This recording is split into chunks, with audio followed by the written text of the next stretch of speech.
एक बार की बात है, एक बिहार की बहन ने मुझसे एक सवाल पूछा और उसने मुझसे कहा, जब मैं शिव का नाम जपती हूँ तो मुझे लगता है मेरे भगवान विष्णु मुझसे रुष्ट हो गए हैं। जब मैं भगवान विष्णु का नाम जपती हूँ तो मुझे लगता है मेरी माँ दुर्गा रुष्ट हो गई हैं। जब मैं माँ दुर्गा का नाम जपती हूँ तो मुझे लगता है मेरे भगवान हनुमान मुझसे रुष्ट हो गए हैं। मैं जब हनुमान जी का नाम जप करती हूँ तो मुझे लगता है मेरे भगवान गणेश मुझसे रुष्ट हो गए हैं। मैंने उसको समझाया कि रूप अनेक हैं पर साक्षात परब्रह्म शक्ति एक ही है। भगवान की परम तत्व एक है, रूप अनेक है। पर मैंने उसको बहुत समझाया, पर उसने कहा, गुरुजी मुझे कोई एक ऐसा नाम दो जिसमें सभी देवताओं का नाम हो, या मुझे कोई एक ऐसी स्तुति बताओ जिसमें सभी देवी देवताओं का नाम हो, जिससे मैं एक ही स्तुति से सभी देवी देवताओं को खुश कर सकूं, या एक ही नाम से रूप अनेकों को पूछ सकूं। तो वही नाम मैंने जो उसको बताया था, आज वही नाम मैं आप सबको बताता हूँ। नाम तो एक है पर रूप अनेक है। एक ही नाम से, इस एक ही स्तुति से आप समस्त देवी देवताओं की पूजा का फल प्राप्त कर सकते हैं। समस्त देवी देवताओं के नाम जप का फल प्राप्त कर सकते हैं। केवल एक बार दीपक के सामने मानसिक या वाचिक जप से आपको इस स्तुति को बोलना होता है और समस्त देवी देवता आपके बड़े बड़े काम बना देते हैं और आपके समस्त सुख के भंडारे आपके भर जाते हैं। केवल इस एक बार नाम रूपी स्तुति से या एक बार इस नाम से आप सब कुछ प्राप्त कर लेते हैं। आपके जीवन में जितने भी संकट हैं वह सब दूर हो जाते हैं और इस एक नाम रूपी स्तुति से आपके समस्त कार्य बनते हैं। और आप इस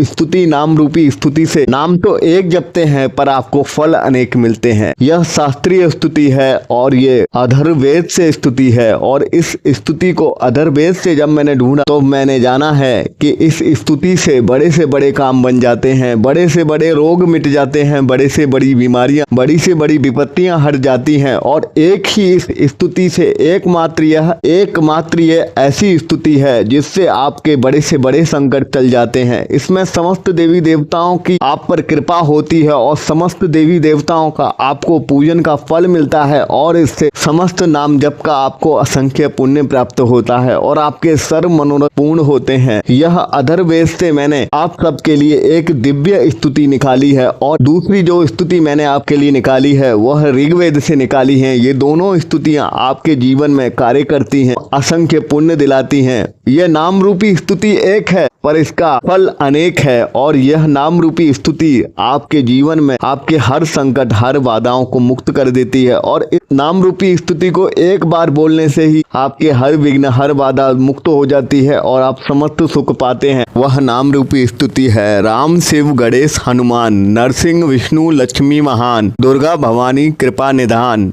सर्व सुख कर जन कल्याण। अब मैं आपको दूसरी स्तुति बताता हूँ। राम कृष्ण विष्णु नरसिंह शिव शंभु गणेश हनुमान, दुर्गा लक्ष्मी सरस्वती माता भवानी कृपा करे कल्याण, सर्वम सुखी भवति विश्वम, नाम जपत मंगल में ध्यान। इन दोनों स्तुतियों में सभी देवताओं के श्रेष्ठ नाम जप हैं। सबसे पहले इन स्तुतियों में आपने देखा होगा राम का नाम है, जो राम का नाम बहुमूल्य है, अनमोल है और सबसे श्रेष्ठ नाम जप है। और इन स्तुतियों में या मानसिक या वाचिक जाप कर सकते हैं। वैसे तो इन स्तुतियों को एक बार नाम जप करना है। मैं कहना चाहूंगा आपसे, शास्त्रों में कहा है 11 नाम जप सबसे उत्तम होते हैं किसी भी वस्तु के या किसी भी स्तोत्र कवच या पाठ के। तो आप इस स्तुतियों को 11 बार नाम जप करें। भगवान के सामने अगर दीपक प्रज्वलित करके या आप अपनी आस्था से अगर इन्हें 11 बार नाम जप करते हैं भगवान के सामने या मंदिर में सामने जाकर, तो आपको असंख्य पुण्य प्राप्त होता है और आपके सभी मनोरथ सिद्ध होते हैं। बड़े से बड़े काम आपके बनते हैं। सिर्फ इस एक स्तुति से आपको समस्त नाम जप का फल प्राप्त होता है। इसको 11 बार बोलें और इसका बोलते ही लाभ पाएं और अपने समस्त दुखों से मुक्ति पाएं। यह स्तुति आपको, यह दोनों स्तुतियों में आपको जो नाम जप है वो केवल इन स्तुतियों को एक बार लेने से ही आपको समस्त नाम जप का फल दिलाएंगे। मानसिक जाप करते हैं तो आपको उसका असंख्य पुण्य प्राप्त होता है और स्तुति, यह नाम रूपी स्तुति आपको समस्त पुण्य दिलाएगी और आपके समस्त कार्य बनाएगी।